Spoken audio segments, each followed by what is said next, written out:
Hello, welcome to Libra Philippines. Reading to for Libra, Sun, Moon, Rising, Venus, and Jupiter Libra. Take only what resonates. By the way, medyo pagpasensyahan mo yung boses ko at saka from time to time magpo-post ako ng video. Pwedeng hindi na ako makapagpaalam or magsabi sa inyo kasi medyo may ano po ako ngayon, masama yung pakiramdam ko. Medyo may ubo ako. Okay, so of course, I need to clear my throat. Sana mag-comment kayo guys. Kasi sobrang na-appreciate ko yung comment ninyo. Kahit po heart-heart lang, smileys, malaking bagay yun sa akin. Like ninyo. Kung hindi ka pa nakaka-subscribe, subscribe na lang. Start na natin ang reading guys. This is for the sign of Libra, Sun, Moon, Rising, Venus, Jupiter, Libra. Okay.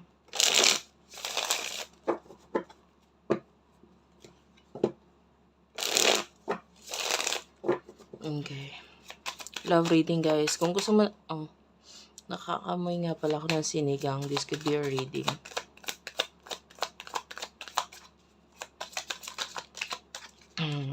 Two of Pentacles. King of Swords. Ten of Cups. The Emperor. Five of Pentacles. Page of Wands. Well, some of you, pwedeng meron kang bagay na pinapriority ngayon. Maybe it has something to do with either money or may kinalaman sa family. But I do feel like this has something to do with you na alam mo may mga bagay ka or may mga gusto kang i-cut off ngayon sa buhay mo with the King of Swords kasi nai-stress ka na dito sa bagay na ito. And yung iba sa inyo pwede nagkakaroon ng problem, either ikaw or yung family mo, something to do with problem with money, Page of Wands and the Three of Swords. Or maybe, maybe a family member, nag-message siya, nakipag-communicate siya regarding problem regarding sa kanyang pera or sa kanyang, or mga bayarin or what. But I do feel like with the King of Swords, yan, medyo nakakaramdam or nakaka-feel ng stress yung iba. But, by the way, nakakita ko dito ng someone who has this, nice hair. This could be a reading. Maybe unti-unti nang nagiging maganda or maayos ang iyong buhok.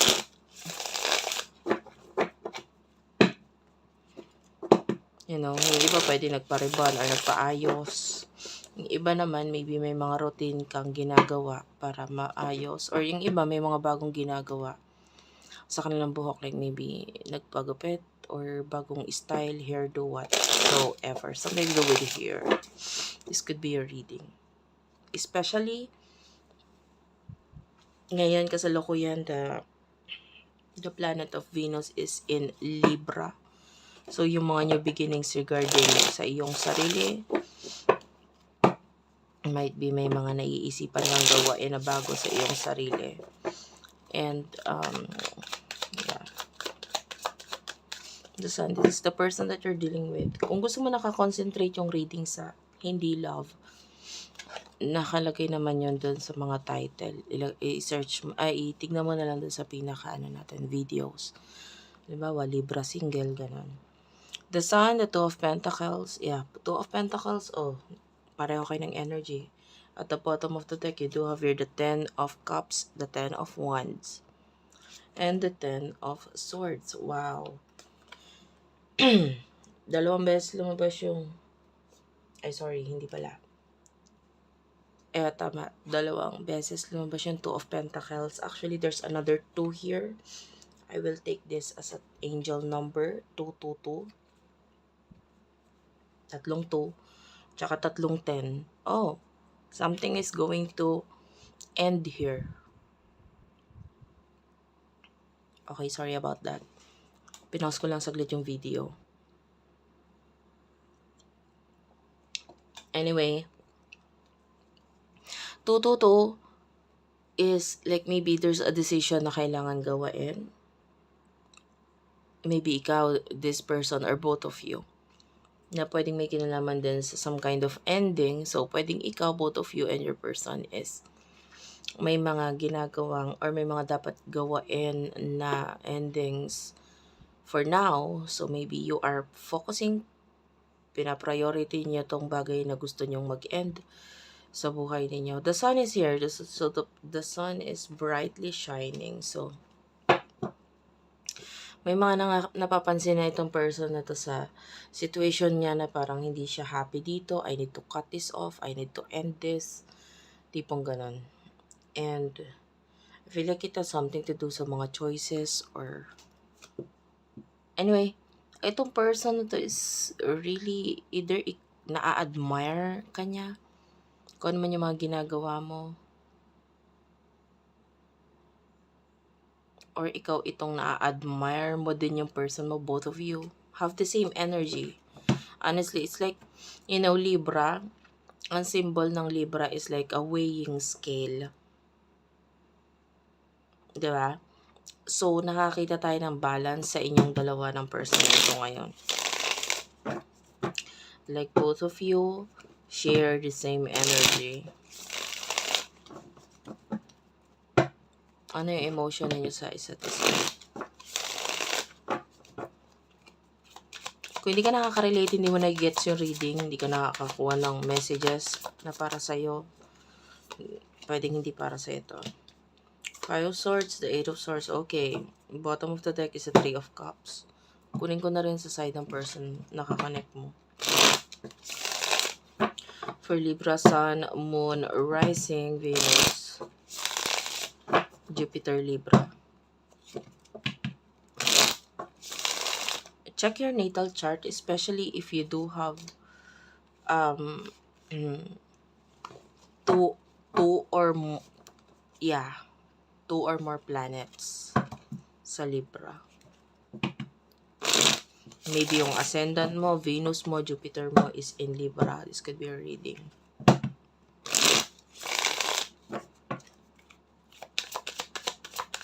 In the near future, that is the emotions.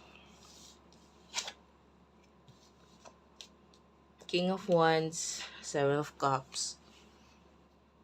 With the Five of Swords, nakakita tayo dito ng like maybe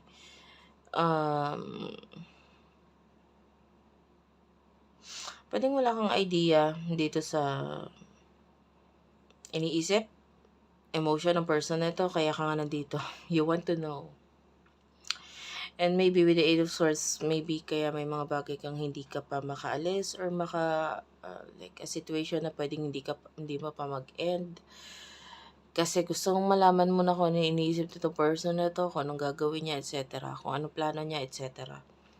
The Three of Cups, I feel like gusto mo ng something like maybe reconciliation sa inyo ng person na to. But with the Four of Swords, medyo nag-aalangan kang mag-end or i-end yung something. Or the Strength card, this is showing us something na parang matibay para sa'yo. But, nakikita natin dito, the Ten of Swords is showing here, and nakikita natin yung picture ng, like, a bird. This is a phoenix. Like, yan. And Four of Swords, I feel like may ending talaga na dapat gawin at alam mo yon. Yan. Showing here with the Four of Swords is like a boreal. So, parang lamay, ano? So, something is like going to end para magkaroon ng sa katuparan yung something na gusto mong mangyari. Strength card is here. You need to believe in your spirit guides. Believe your intuition. The High Priestess is at the bottom of the deck. The Moon. Believe your dreams. Maniwala ka dyan sa mga yan. Especially ngayon, habang nire-reading ko to, there's this full moon. It's a lunar eclipse full moon happening in the sign of Pisces, and it is, it's happening in your 6th house, Libra.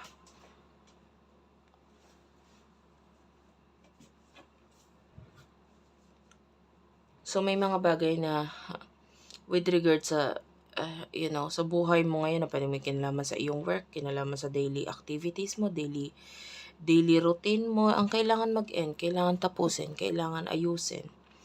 Kasi hindi na yun mag-work para sa'yo eh. Parang itong bagay na to, kailangan siya mag-end, kailangan siya tapusin kasi hindi na to nakakatulong para sa'yo. And I feel like with the Five of Swords, you're cutting this off para mas maraming idea, mas marami kang, you will be more creative, you will be more, you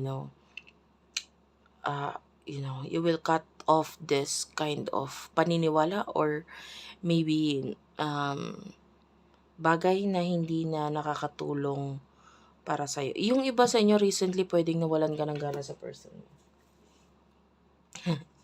I don't know why, but it feels like parang hindi ka na ganun ka-attracted sa kanya. Pwedeng attracted ka pa rin, pero hindi na katulad ng dati. There's this energy na medyo nabawasan. King of Wands and the Queen of Wands, this person sees you as someone na parang ang dami natin pagkakapareho. Maybe you even look alike. Or maybe both of you, nararamdaman ng person na ito na may mga bagay siyang hindi nakikita dati na nakikita niya na ngayon. Maybe sa'yo. And this person is really obsessed with you.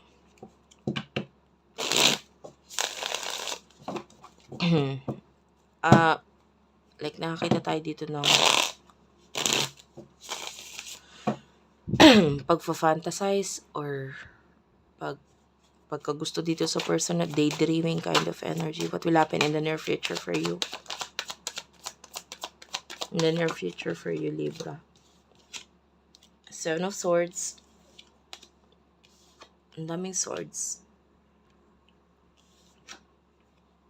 Two of Wands. And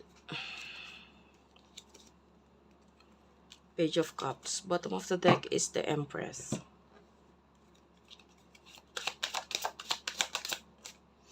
Justice card. This is Libra energy. Nine of Wands. Clarify the Nine of Wands. Eight of Cups. Bottom of the deck is the Fool.